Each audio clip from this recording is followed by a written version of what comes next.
Gabriel. It's good to see you. Hi, Tally. Good to see you too. How are things going? Things are going good. Things are going pretty good. Well, I am thrilled to be visiting with you today remotely. We are both in Dallas, Texas, but I am thrilled to be sitting in your exhibition, your first exhibition here with the gallery, entitled Found. And there's some new works behind me. And you are in your fabulous Yeah, studio, which I love visiting, which is not too far away. But we thought this would be a great opportunity to talk about some of your current projects, this new work, and this is a new body of work, and we're really excited about it. And I'd love to have a conversation with you about yeah, oh. yeah, So that's tell great. me, so tell me how this body of work started and kind of when it started. It started about a year ago. I've always loved doing jigsaw puzzles since I was a kid. And I, it's something that, even though I love doing it, it was also this thing that I felt I was losing time, not losing time, like wasting time. And so even though I love doing them, there was always this sort of like feeling that I should be doing something more productive. And last year, I was in a situation where I was like, um, I sort of needed some sort of break, and I said, okay, screw it. I'm just going to do puzzles and enjoy it because I really like doing them. And one of the puzzles I did was missing pieces. And the story is a little bit more complicated than just what I just said, but um, this idea came to me of using that to make work, and it wasn't as immediate. And to give you a little bit more of the background story, more in depth, about 2 years ago, um, I've started doing these really like soul searching journeys. Um, I've always been some sort of like seeker in terms of like always trying to find out more about myself, trying to um, figure out what makes me tick, figure out why, most of my life I just carried this anxiety that I just didn't know what to do with. And so I've always been trying to find out more about where that was coming from. um, and I like I did psychotherapy, meditation, you name it, I've done it. And about 2 years ago, I um, went to do some shamanic ceremonies, some sort of soul retrieval ceremonies with ayahuasca. And um, that sort of missing piece that I always felt was missing in my life, like it like the medicine showed me that missing piece. And it was like so eye-opening and such a major moment that I felt like, man, I'm done. I found this missing piece that I've been looking for my whole life. And now I can live my life, and everything's gonna be great. And I went on this series of journey. I went to India, I went to Bali, I went to France, um, and I went to a bunch of meditation things here in the US. And um, after 18 months of doing that, um, I was sort of like, I came back from France, and I was sort of slumping into this sort of mild depression, and I just couldn't figure it out. And I was just like, what's going on? Like, I thought I had found that peace. Um, and that's when I had the idea of doing, of putting the gold on the puzzle. And it just sort of, everything came together in my mind of like, oh, like, right, like I'm never going to be done finding pieces. Before going to France, like I had gone to India, and when I came back from India, um, I was in such, like, India is such a transformational place, and I came back and I was just uh, like, my life was turned sort of upside down. I can't even, I can't even explain it, but I just couldn't function. Like, and that's when I decided to just abandon myself to do the puzzles. And that's when I did this puzzle that had missing pieces. And, you know, if you like doing jigsaw puzzles, you know that it's really frustrating that you don't have, if you're missing pieces, it's like you're building this thing that is supposed to be complete. And if it ends up having missing pieces, it's such a bummer. And so then I went to France and I came back, and I was getting into this really low place of like, I don't understand. Like, I've been doing all these journeys, and like my life should be good now, and it's not necessarily um, showing up that way. Um, and it was this lightning moment, like, oh, put gold on that puzzle, and it sort of all, like, in a second, just like, oh man, like, I realize now that yes, I found that very important piece back in Costa Rica, but it's not the only piece that's missing. I'm always going to be missing pieces until I die. And I think it's a pretty, I mean, it's a very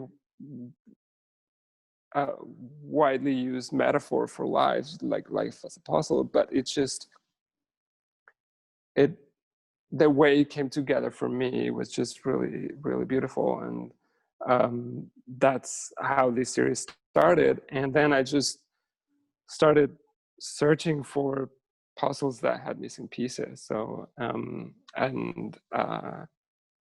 yeah, and that's the show. And it's, I mean, it's been about a year of doing them, and it's I'm really happy with what has come up. I think that the pieces, honestly, there's so much to talk about with these works. And I have a lot of questions, like I always do. But tell me about gold, because there's a preciousness to these works. You know, they're an intimate scale, and then there's an even more intricate intimacy of them with the pieces and the way the pieces interlock with each other and the patterns that form. I mean, each one of them has its own character and its own feeling. But when I look at them and I see their scale and the gold, there is this kind of precious quality to them, and a meditate. Can you speak about, because when you said earlier, you said, and then you thought to cover them in gold, like, and what does the gold kind of signify to you with these? Um, well, to me, I mean, the gold is the perfection of the imperfection, I guess. Like, It just symbolizes that things as they are as they should be. I don't know that.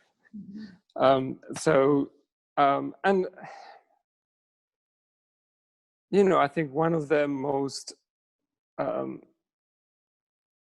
precious symbols in humanity is gold, has always been gold. So I think that there's that idea of something that's very precious, and yeah, and precious. That's and I also think that it. So when I was in Bali and in India, I was in these groups with Andrew Harvey, and he had just published this book called "Turn Me to Gold," which is a collection of poems by Kabir. Kabir is an ancient poet from India, and he's sort of like a Rumi of India. And he talks about these moments of being ravished by the divine, and he's being turned into gold. And so I kind of feel that there was a big inspiration from that for this, and I think it speaks to what the alchemists were trying to do, which was not really turning actual lead into gold, but actually turn ourselves into a metaphorical gold.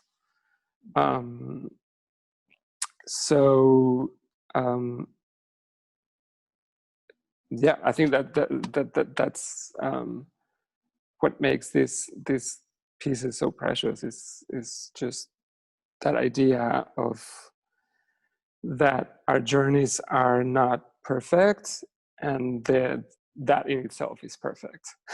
Right. And then tell me about, because it's so interesting, we'll talk in a minute about your larger scale work and installation based work, but there's an example of that behind you. Yes.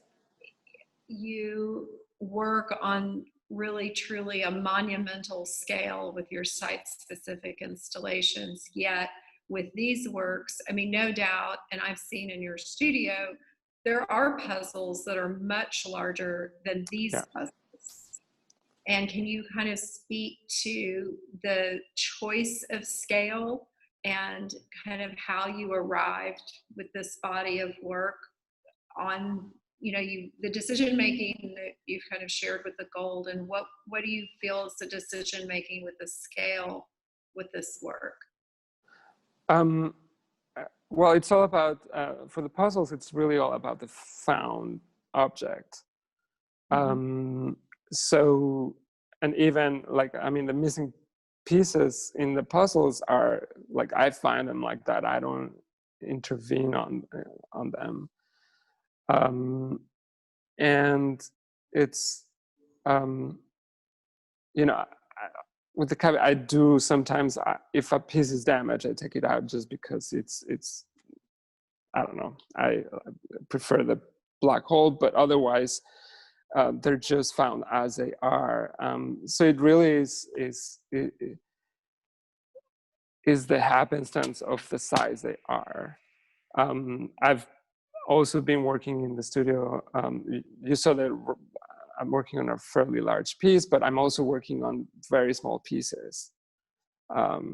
Actually, I have some here that are, hold on.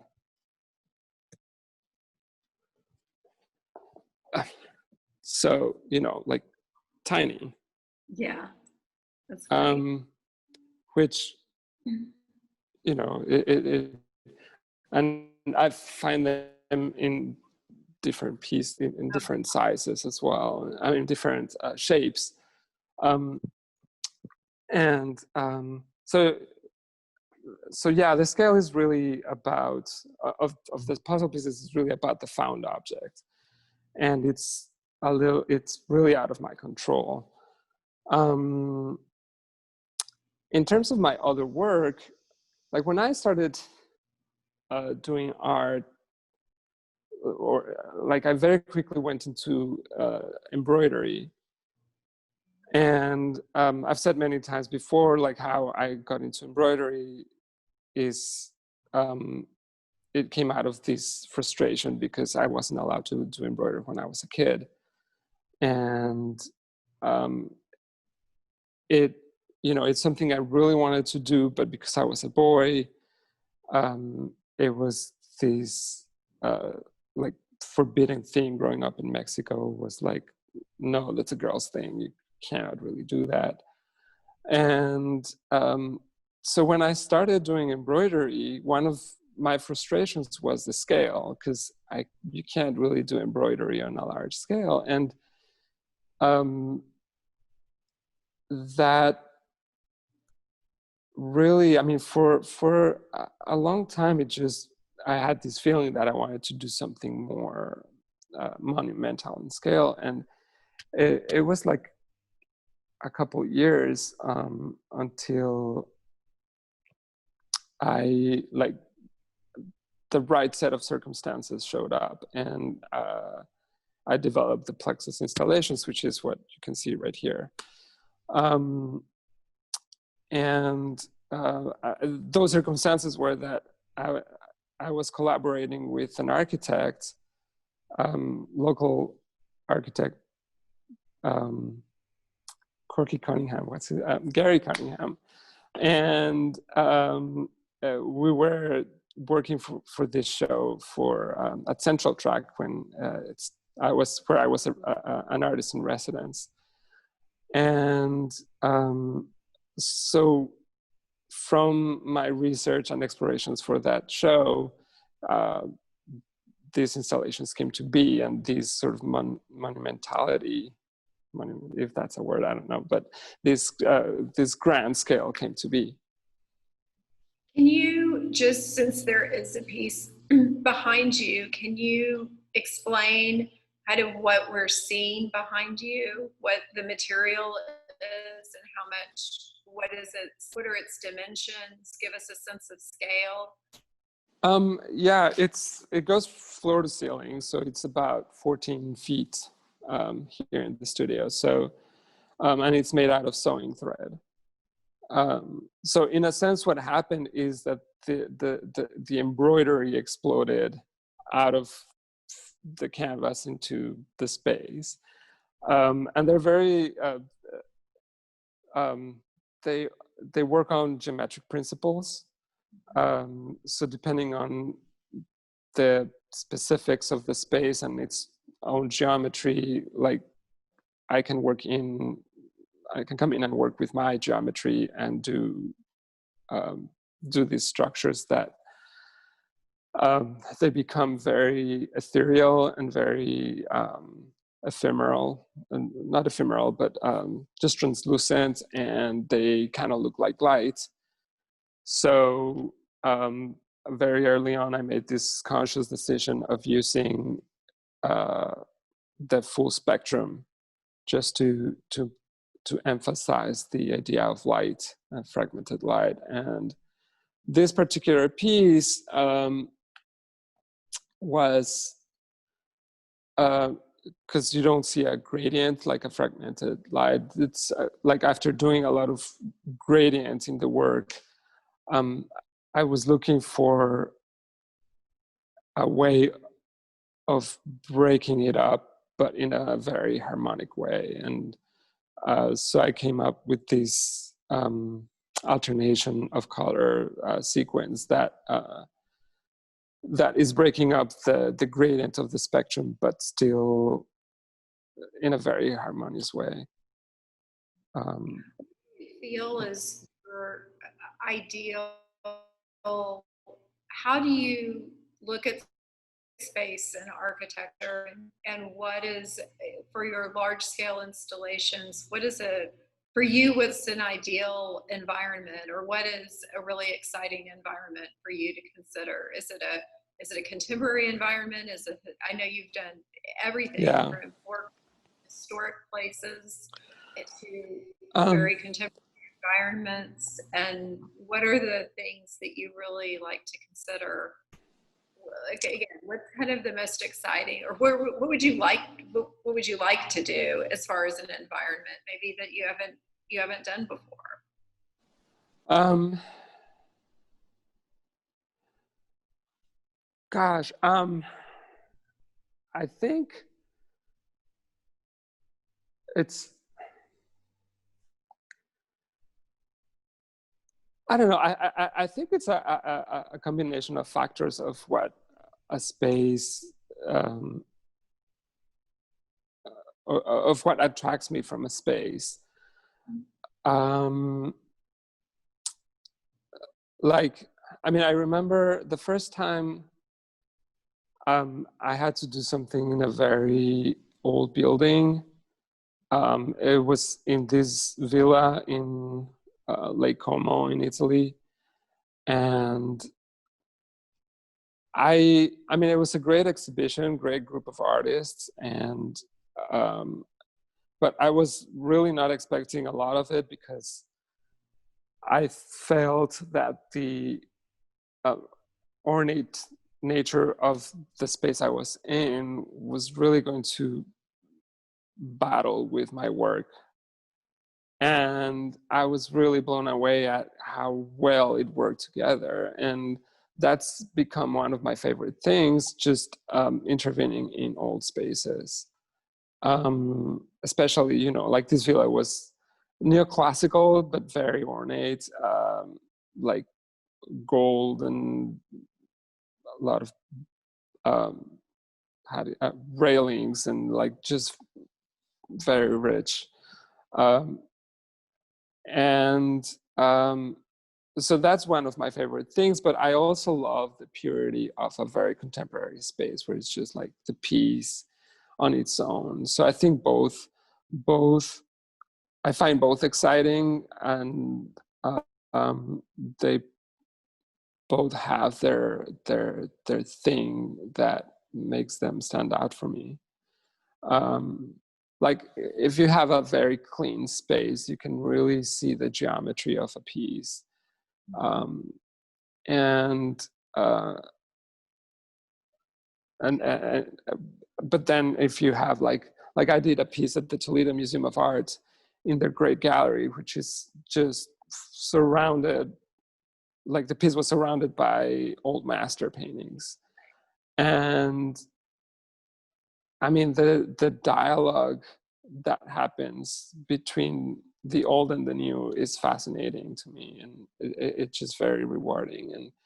And some of the comments that I got from the curators and other people was that it engages the old masterpieces in a different way. Like they play off of each other really well. Yeah. I think.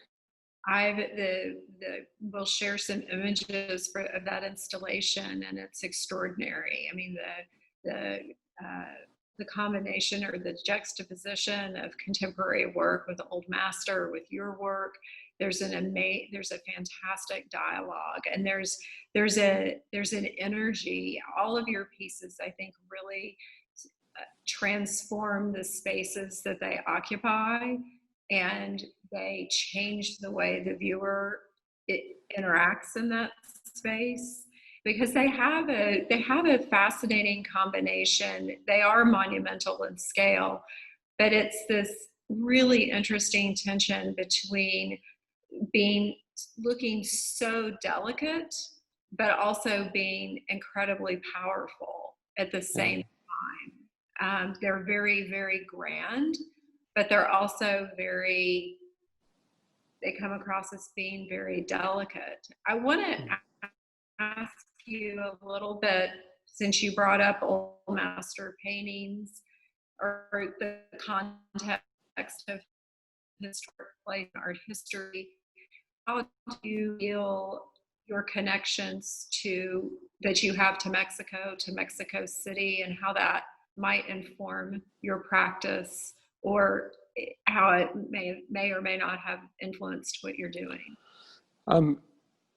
For sure, there's an influence, and I think the most obvious one is the color, like the use of color.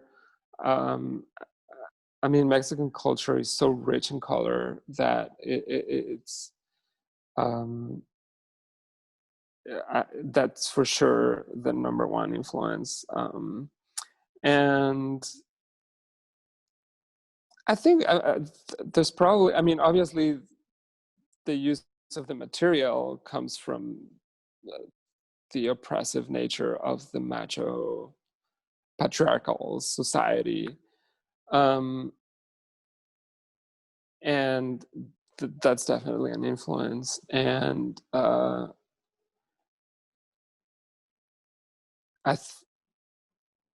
think there's something about growing up in a Catholic country, even though, I mean, I didn't grow up Catholic.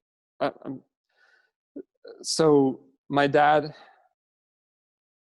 was from an English family, so he was not Catholic.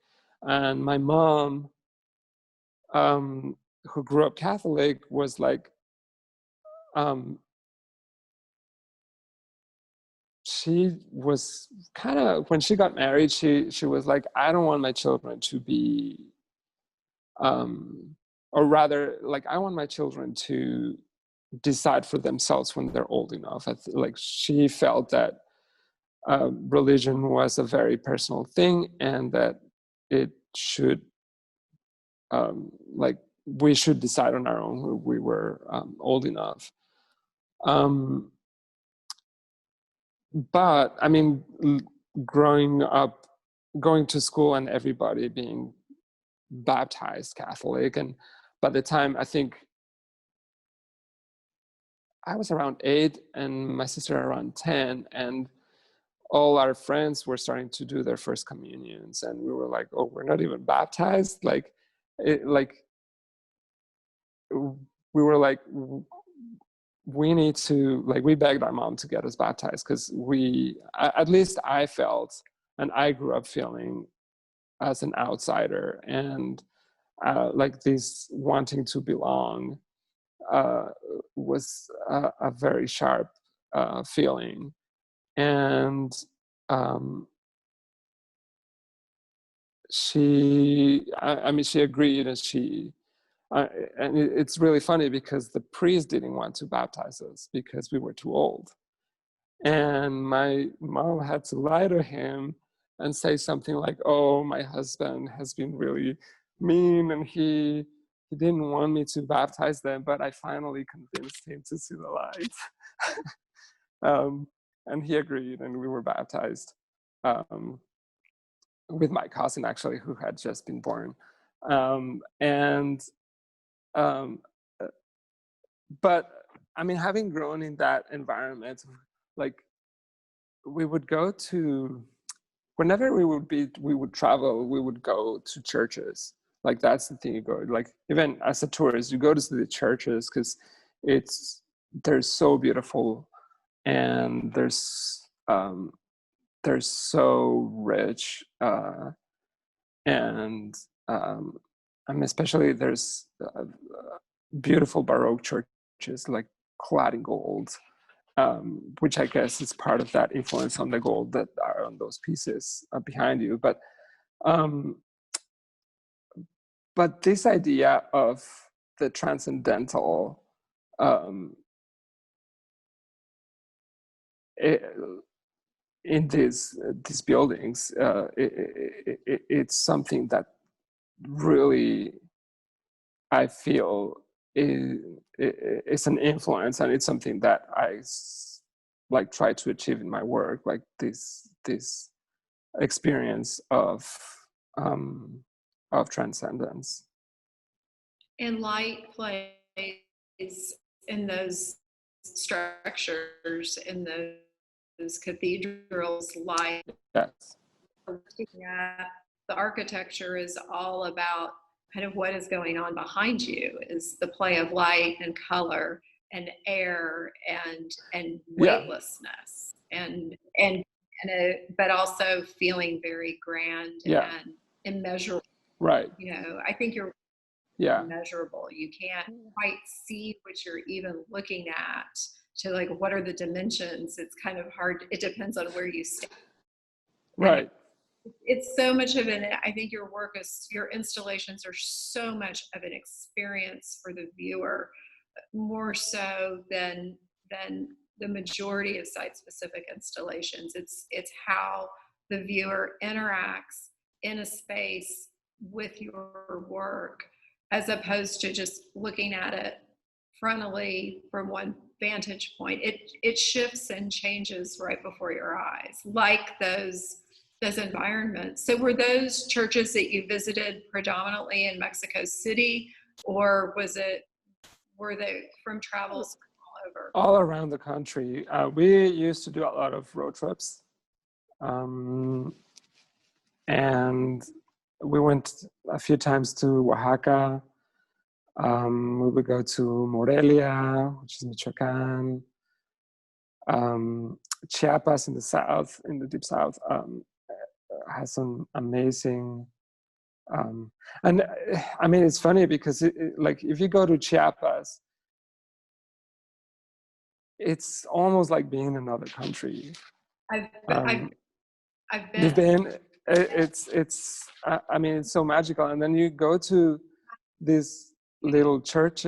I'm sorry. It's beautiful, and the terrain, everything about it, and the Yeah. people who are in another place. Yeah. And I mean, I've never seen people pray with so much devotion than in Chiapas. It's incredible.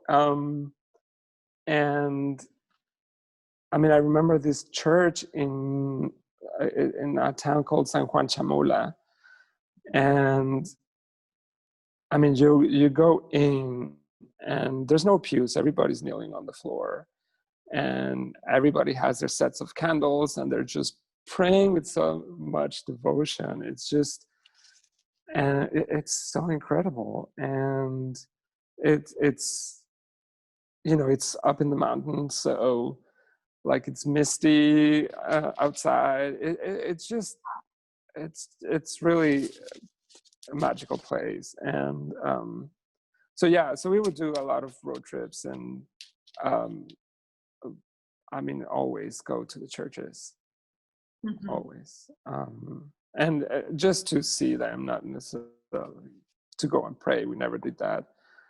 Like in a sense, I grew up very, very secular, and so I mean, it was just to see the churches. Yeah. Well, I love in our conversation seeing the puzzle pieces with the installation behind you, because it's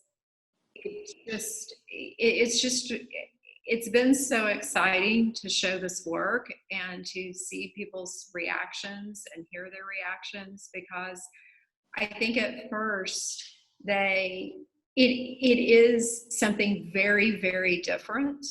So the first reaction is like, whoa, this is Gabriel Dawe, there's the scale, where's the thread, where all of those things. But there's this harmony between the gold works and the experience with these and your installations, as different as they are in color and scale and material. They are so strongly connected to each other.